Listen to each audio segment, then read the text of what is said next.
Hello and welcome to my channel. And I have another question today.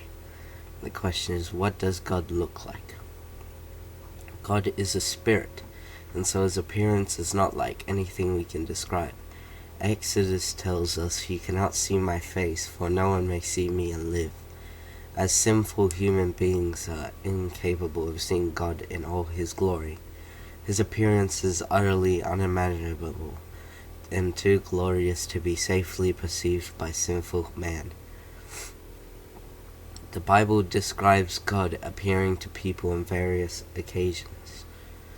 These instances should not be understood as describing exactly what God looks like, but rather as God revealing himself to us in a way that we can understand. What God looks like is beyond our capability of understanding and describing. God gives glimpses of what he looks like to teach us truths about himself, not necessarily so that we can have an image of him in our minds.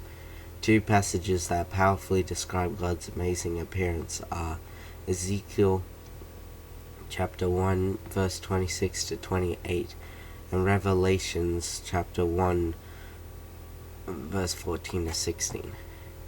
Ezekiel 1:26 to 28 declares, "Above the expanse over their heads was what looked like a throne of sapphire, and high above on the throne was a figure like that of man. I saw that from what appeared to be his waist up he looked like glowing metal, as if it full of fire, and that from there down he looked like fire, and brilliant light surrounded him, like the appearance of a rainbow in the clouds on a rainy day. So was the radiance around him."